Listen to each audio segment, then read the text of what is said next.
تو فرمایا کہ آمنوا باللہ، ایمان لاؤ اللہ تعالیٰ کے ساتھ، تمہارا خالق اور مالک ہے، اور اسی کی طرف تم نے لوٹ کر جانا ہے، وہی تم سے حساب لے گا، اور پھر زندگی کے سارے اعمال جو ہوں گے ان پر جزا اور سزا مرتب ہوگی۔ تو اگر عافیت چاہتے ہو اور روز قیامت اپنا بچاؤ، اپنی حفاظت، جہنم سے بچاؤ اگر مطلوب ہے تو اس اللہ پر ایمان لے آؤ، اور اس کے رسول پر۔ یہ رسول کون ہے؟ اللہ کا نمائندہ،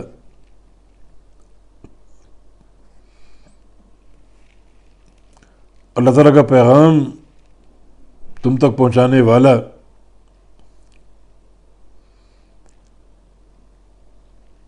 اس رسول پر ایمان کیوں لانا؟ کیونکہ اطاعت تو اللہ کی فرض ہے، اور اللہ تعالیٰ کی اطاعت تک پہنچنے کے لیے رسول کا واسطہ ضروری۔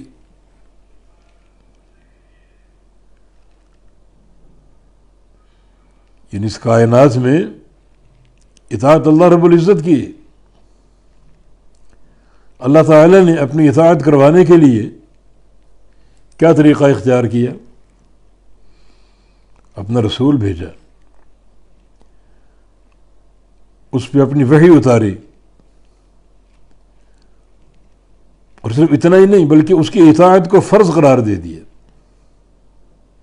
وَأَطِیعُوا اللَّهَ وَأَطِیعُوا الرَّسُولَ، اللہ کی اطاعت کرو اور اللہ کے رسول کی اطاعت کرو۔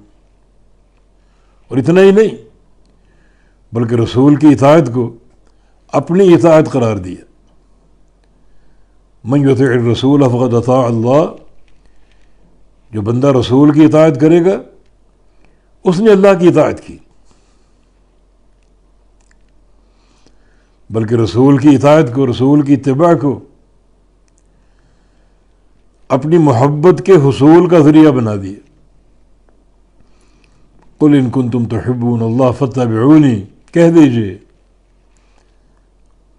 اگر تم اللہ رب العزت کی محبت کے طلبگار ہو تو میری اتباع کرو، میری اطاعت کرو۔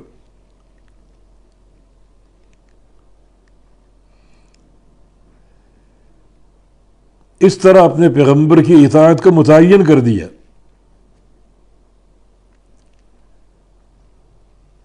ان رسول کی اطاعت سے خالص اللہ کی اطاعت حاصل ہوگی،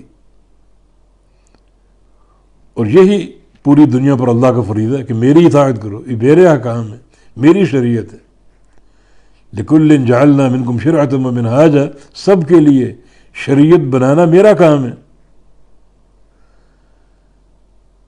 وہ شریعت بنا کر کیا کرتا ہوں؟ اپنے رسول کو دیتا ہوں، رسول تم تک پہنچاتا ہے، تو پھر رسول کی اطاعت، رسول کی اتباع کرو،